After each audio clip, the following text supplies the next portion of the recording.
What's up, everybody, and welcome back to your Friday 5 p.m. evening dose of the Man Card Podcast, or as we like to call it around here, Man Check. Welcome. We're glad you were able to make it on this lovely evening. We're going to start off this episode just like we usually do, just with a little normal life update. And I think a very pertinent thing to talk about right now that I just found out is you're not moving to Cali. I'm not going to California. So I've been told. So what's the sitch with that? And obviously go into as much detail as you feel comfortable. Okay, yeah. So I reached out to my manager because Palo Alto said, hey, look, you guys can work from wherever you want you don't even have to ask your or have a manager approval. But of course, I'm not going to do that. I'm a new hire. I want my manager to, if she wanted me in California, I'd go to California. Yeah. But I reached out. We both have lady bosses. Oh, and she's awesome. Mine's boss is great. Honestly, she's great. Best manager ever. But I set up a meeting with her. I told her, look, I would like to stay here if I can. If it's not going to hinder the team dynamic, like, can I stay? And she's like, let me get that approved. We can just every 6 months reevaluate remote work, and if you want to come out to California, or if we feel the need for you to come out to California, we can just reevaluate that every 6 months. And so it looks like your boy's staying, and I'm so happy about it because it's a lot less stress. My friend Blake is probably going to move back, hopefully. We haven't decided that yet, but I'm just glad that I don't have to go to California with the wackos. Did he already move out there? Yeah, he's still there, and he's going to be there till August. That's when his lease is up. Gotcha. But he has not stepped foot in that office yet. Well, of course not, because it's probably still closed. Yeah, exactly. He has not stepped foot before he did the internship. And so he's been in the office before, but ever since he started full time, he hasn't been in the office. Yeah. And so, looks like I don't have to move all the way across the country. Man Card Podcast will continue. Yeah. So whether you like it or not. So for the future of the show, I know we had basically a whole other episode talking about this of like, what the heck were we going to do if you had to move to California? It's okay. I pulled through for us. You did it. I mean, you made it to the other side. Now here's my question though: is part of the decision-making process for that ultimate decision to stay here? I hope this didn't have anything to play with it. I mean, everything has to play with it very slightly. I mean, I will say this wasn't like my number one thing. I wasn't like, I'm staying in Georgia because Man Card Podcast. Although dedication, respect to the people. But there's a whole bunch of things. It's like, okay, my whole family's here. I have no money right now. Like, yes, I'll be making decent money, but I don't have the money now to go do that move. It's a big move. It's a huge move, and they're not going unless I'm moving to California. They're not giving me money to help me move. Like, they have a stipend that I was going to get, but and they shouldn't. They were going to help me move out there so I can go into the office and they can whatever. But me to say I'm going to sit at home or I'm going to stay here in Georgia, they're not going to be like, okay, well, here's more money so you can move wherever. I understand why they wouldn't do that. If I were to move to a different state and maybe I asked for that, maybe they would or help. But still, they would help me move out there where the office is if I needed it. Right. And of course, you don't see that stipend if you don't move. Yeah, exactly. And so I totally forgot what track I was on. The future of the show. Yeah. So the little things that just factored in is like I said, I'm dating somebody now. We have this show. My family, my friends are here. Minus Blake. Blake. Yeah, screw you, Blake. Yeah. And does he listen? I don't know if he sometimes does, sometimes doesn't. He needs to listen. He's off on his own life. We give Blake a lot of good shout outs on here. Yeah, I know. I feel like he would enjoy it. A lot of little riffs, of past experiences. Yeah, with our boy Blake. Have I met Blake? No, you haven't met Blake. I haven't met your best friend Blake. You have not met. Well, he's also across the country. So. Well, he was here for that minute, and we were trying to choreograph a recording. That didn't work. He'll be back, but I won't be. I'll be in California when he comes back, and literally, I'm only going to see him for 2 days here in Georgia. The last 2 days he's here are the 2 days after I get back from California. Okay, I don't want to interrupt that. That's for sure. You guys are gonna we'll hotel room and cuddle, put the flower petals on the bed, exactly, and the whole nine. We're not going to tell Bella or his girlfriend. Hey, everybody listening, let's shh between you and us, okay? Just you and me. So, the future of the show is on lock for now. For every 6 months. Every 6 months, the show is still on. We will reevaluate every 6 months. As a co-host pair and as a company situation. Yes. Both. I will evaluate Mitchell's performance. As a business plan. And well, I went and spat about me. We got to ask, because you're now married. You're 1 month in. That's true. How is being married? I have to tell you, there are extreme perks of being married, which is okay, let's say it this way. You've had multiple roommates throughout your life. Mm-hmm. I've had multiple roommates throughout my life. I've never had a female roommate. Yeah, you've never got you have kissed your roommates. I've never kissed any of my roommates. What happens in Georgia Tech stays in Georgia Tech. But no, I've had multiple roommates, and I think the biggest pet peeves with roommates is like, I don't know. I find it very easy to think back on roommates and shit on them. Like, man, they were bad roommates or whatever. Like, It's very easy to look back and like just be disappointed by it. I had some good roommates. That's for sure. Yeah. But I had my fair share of bad roommates. And so it's now being a month in, looking kind of at it, evaluating. It's like, wow, I have a forever roommate. Like, whether you like it or not. Whether I like it or not. Like, it's like kind of here. And so it's really fun because it's like a forever slumber party of like, well, we get to turn on the TV and watch whatever we want. Like, and they're not going to yell at you for, hugging them and cuddling them. No. They're not going to be like, yo, this is weird. I'm a dude. I'll tell you right now, we both are tired folk for sure. So we can when it's done, we're tired, we'll go to bed. That's fair. We are that's a good kind of go to bed kind of couple. Because you don't feel like you have to sit there and okay, come here, we have to lay together and cuddle, be close. No, that's not realistic. She's get the F away from me. You're hot. You're steamy. Get away from me. You're stinky. That's that's the other thing that I don't think Ellie was fully prepared for, was these booty cheeks clapping in the bad way, smelling up the whole apartment. But no, I just It's great to have a built-in roommate and somebody that I can just have here to bounce things off of and talk to all the time. When I was living here by myself for that month and a half, I don't want to say it was a nightmare, but I was very, very lonely. It really settled in how extremely lonely it was, because I was there's nobody to talk to. If I don't go somewhere to see somebody, I will not see anybody. And minus work, yeah. Minus work. So I had the you know this, with an RA, you have the luxury of seeing people every day on your hall, or in the, obviously you have your own bathroom in North Ave, but for the freshman dorms, I would make some of my best friends on the hall. Yeah. 2 of my groomsmen were some of my previous residents, and then became RAs. Both ended up quitting. Because screw Georgia Tech housing. You suck. Yeah, you suck. You suck. I hate you. I can say that now too. Yes. Fuck y'all. Screw it. Now I don't have to worry about that job. Man. Honestly, I was holding back when you still had your job. Oh, there was one.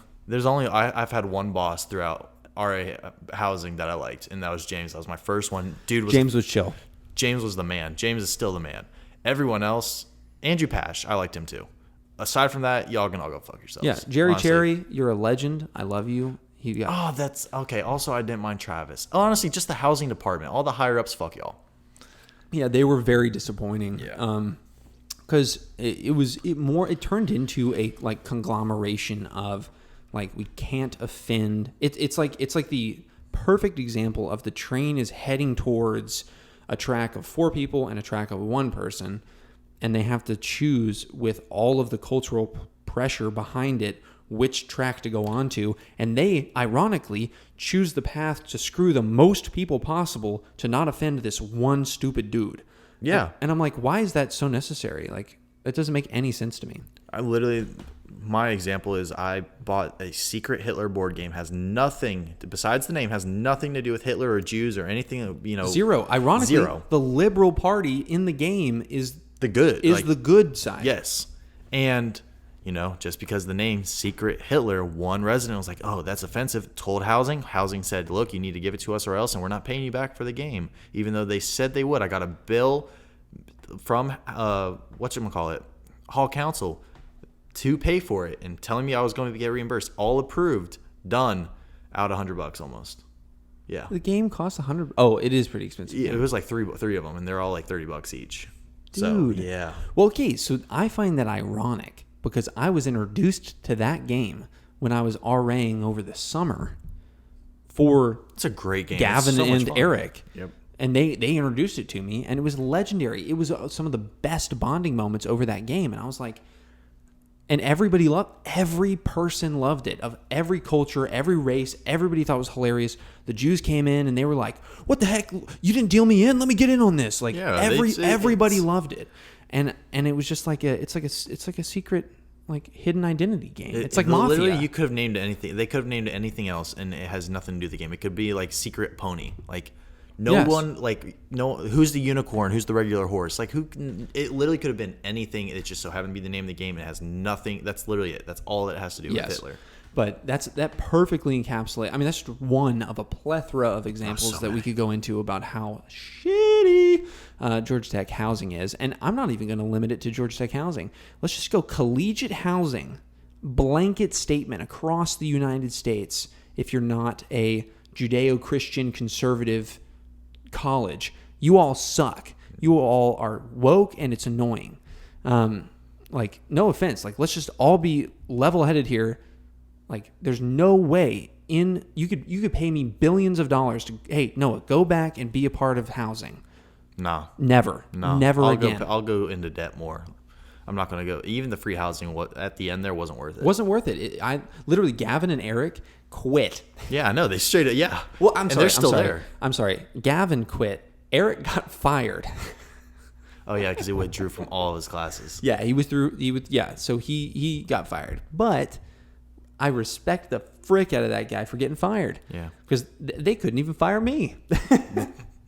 The thing is, like, it has nothing to do with residents. Love the residents. It has nothing to do with any, like, it's literally just the department themselves try. And the thing is, you would think that they would try and screw us try and help the residents at the expense of us.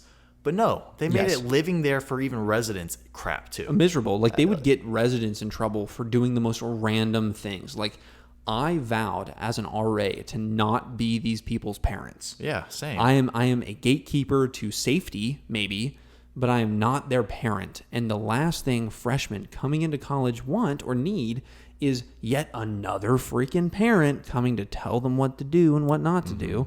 Now, of course, like, there's house rules anywhere you go, so I'll set the ground. I'll set the stage for how we're going to handle ourselves in the hall. But I totally respected everybody's space. Same. I totally respected their individual decisions. And I didn't agree with most of them. I didn't agree with probably more than half of the people that I was the RA for, and they still liked me. Yeah, I literally told my residents, do whatever you want, just don't make me do my job. Don't do anything that would require me to, like, just, like, if I come in for an inspection, if you're underage and you're, like, drinking, literally just throw it in the fridge. I'm not allowed to go in the fridge and check anyway. Like, just don't put it in plain sight, and we're cool. Do whatever you want. So I was less good than you then, because my policy. Well, the thing is, I saw it and I still didn't. Like, half the time I'd go in, I still didn't say anything. So my policy was, look, you're all freshmen. Some of you will drink. That's totally fine. I don't have a problem with that. I drank as a freshman. That's fine. Find your limits and stick to them, please, because I don't want to clean your vomit up off the floor because it's disgusting. And if you do vomit on the floor, your ass is going to be cleaning it up. So set those strong ground rules from the start. But one of my favorite rules that I set, and I still think fondly of those conversations today, which was... Oh, I think I know this one. You know this one? So it's, all right, everybody, look, you're going to drink. That's totally fine. If you do drugs, do not do them in the apartment. Like, do not do them in the housing area, please. Like, don't smoke. That shit gives me a headache. Like, don't do it, please. And if you don't do hard drugs, just don't do drugs. That's a good starting point. But, like, if you're going it's like a but. It's like, don't do drugs, but if you're going to, don't do them here. And they were like, okay, respect. And then my favorite, which was my alcohol policy with them, which was, look, you're going to drink, you're going to have booze on the hall. That's fine with me. That's okay. You get my stamp of approval that's fine. The second it causes me a problem, you're going under the bus. Oh yeah, same. I was like, I'm not sticking my neck out for any. Like, if we get in trouble, you're under the bus. Like, yes. I'm going to be. I had no idea. I told them no. They must have snuck it in. Them. Sorry. 100%. And then on top of that, I would say, look, now with me going out of my way to make sure you know that I'm okay with this happening, I require you to allow me, if you bring any new alcohol onto the floor, your boy gets first swig. So I cracked open plenty of freshman's liquor bottles and would always be a man and take a nice pull from the bottle to show them how Papa does it. And it was fun. It was just fun to just riff with these freshmen. And those are the positive memories of housing that I like to remember. Because there's as many negative things that we could say about housing, I always like to reminisce and think about the positive experiences that we had. But we've strayed a little bit off topic, and that's totally fine. I want to catch up with you and your dating life, because I'm married. I'm here. I got a forever roommate. It's awesome. Granted, there's some highs and lows. We fight some. We love some, so there's all in betweens. Yeah. Dating life. Yeah, I'm still in the interview phase. Yeah, you're literally like, what is this, round 4, 5? So just to clarify some things, it's going so well that sorry. No, I'm very interested. Okay. Like you okay, pause. yeah. So you give dramatic pause. So if you know me, we were talking about going to California. I didn't want to get attached. My dating life sucked, blah, blah, blah. And I had no intentions of dating anybody or being in a committed relationship at all until I started my full time and I moved out to California. I had no interest. I was like, okay, I'll go on dates for fun. This person has blown me away. Things awesome. Things just click. We work so well together. We don't granted, yes, we're only almost 3 months in.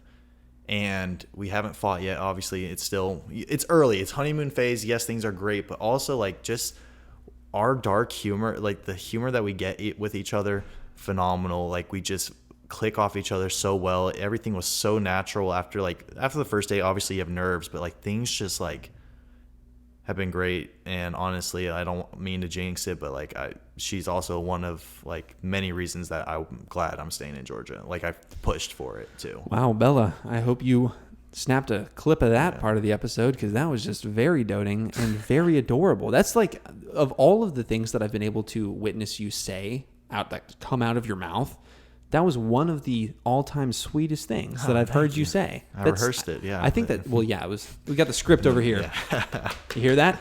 She told me to say it. She's like, if you talk about me, you know what to say. No, just say, look, is it gun to your head? You're going to say this script. She's got the sniper on you through the window right now.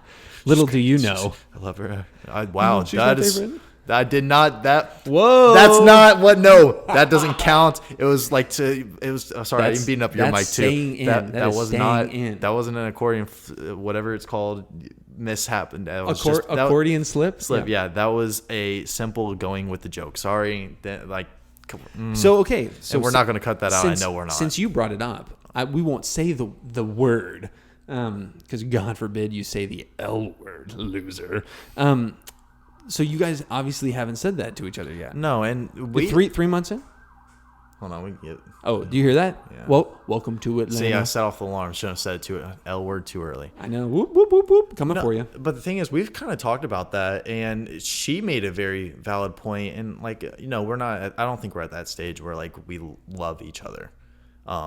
I really care for her. I like her a lot, but it's I haven't even met her parents. I haven't seen where she's grown up. I don't know. There's a lot I don't know about her. So how can I truly love a person as a whole if I don't know that whole? I don't know the whole. Right now, honestly, I think I probably know 25% of her, 30%, of really everything. I know a lot of past traumas. I know a lot of happy moments, people she's dated. I've heard a lot about her parents. Haven't met her parents, but I haven't been to where she grew up in Florida. And then I've been to Auburn once, but she didn't show me everything. She hasn't told me a lot of things she's mentioned, in past relationships and just things that have made her who she is. And she just feels like they're not appropriate at the time. And it's just, how can you love you? I can love bits and pieces, but I can't love the full person and tell them that and mean it until I know, or what I feel I know the person as a whole. I guess. No, and get out of the honeymoon phase, because frankly, I still think let's throw a couple fights in there and see how how you still like the other person. Exactly. Well, that's probably the biggest challenge that I've found, and Ellie and I are still trying to figure out, which I think is very critical for any relationship, which is finding out how to argue and fight the best.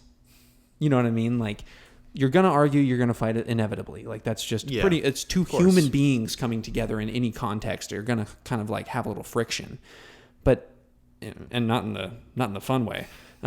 But like you're gonna have some headbutting, and so finding out how you argue best with each other is like really critical to making sure that like you can get through that next stage. And so obviously like Ellie and I, we've been dating for 4 years now. We're married, so entered into the next stage.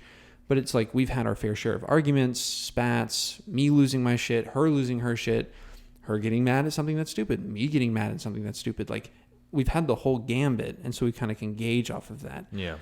And I feel like a lot of people cheapen in today's culture the word love. They like just say, I love tacos. I love you, honey. Like it's, you know, you can literally 180 on those really easily. And it's kind of not great. I feel like people just throw it around a little too much. To the point where you don't truly know what it is. Like what even is like, I love tacos. Like what does that even mean? Like, would you go marry tacos? Like, yeah. I mean, yes, but yeah. I told a girl back in elementary school that the first day I started dating her, I loved her over email. So, you know. It's okay. What is up with all these people in elementary school dating people? Like, I didn't even know what my right hand was in elementary school. Like, all these people with distinct, vivid memories of elementary school. And I'm like, I literally only remember going to school and playing on the playground. Like, that's literally it. I remember hugging her for the first time. I thought that was like, oh my gosh, this was like everything. But one thing I brought up to Bella today, because I saw her earlier, was like, if you think about it, kissing is so weird. What, shoving your mouth holes like together? Somebody had to sit there and think like, these should touch and do stuff, and it should be intimate or like mean something. Here's my thing about like anything with person to person, like physical touch. I don't think it was a cognitive choice that somebody was like, you know what, I should put my lips to theirs. You just think it was natural instinct. I think it was nature. Well, here, the other thing is, like, I feel we're so naive that, like, someone had to give you the birds and the bees talk. So, like, if no one ever told you anything about a female like that, like, would we have just naturally known eventually, been like, yo, okay, yeah. I need to, like, this is the puzzle piece. Like, it fits. I found the missing puzzle piece. Yeah. For those of you who played Pajama Sam, please hit me up. Email me, mancardpod@gmail.com. But, like, I totally agree with you, because Ellie and I finished the show Bridgerton, and not to spoil the show in any way, but let's just say in this time period, the girls were not super well equipped with the knowledge of person-to-person sexual interaction. And so that was a hot contention point for the show, was this girl was like, I'm freaking getting married and I don't know shit about this dude's ding-a-ling. Like, you know, it's like, or my own fidgema-what's. Like, you know, I don't know anything about anything. And so I do think that the kissing and like knowing to be together with somebody is nature, but I don't know if the act, like what would you even do, you know? Yeah, I like, yeah. I feel like initially it was an accident. Like, it had to have been an accident. Like, we did this, we did X, and then finally we did something eventually, and it was like, did something. But the thing is, it's like we just had a kid. Well, like, it's like my belly just started growing. That's 9 months later. How do you know that was like the cause of that? That's the thing. Oh, I think that's where a lot of the lure, like, around pregnancy kind of came from, which was like, oh, it's like a thing, like you just kind of like get struck by lightning and now you're pregnant, or like the you know, stork comes and drops the baby off on the doorstep. Like, all of these kind of like, I feel like come out of the idea that like, oh wow, it's like, this is a concept that you actually have to be taught. And I'm like, oh. But like with other animals, it's so natural. Like, no one told my dog to go screw another dog and get her pregnant and have puppies. You actually have another dog to do that too? Because my dog just does it to the pillows. that too. I will. Okay, this is going personal, but I feel like everybody goes through the stages. Like, eventually you kind of just like realize that, like, oh, that's just not for, you know, urinating. It's like, oh, that actually like really sensitive.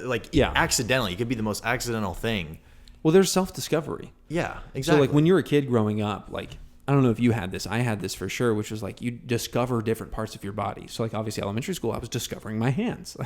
Didn't know what my right hand was. And it's like you discover like, okay, this is my mouth. Like, a lot of kids are very mouth obsessed. A lot of kids are very like obsessed with their buttholes. Like, it's just like they're obsessed with all different parts of their body because they don't know what anything is.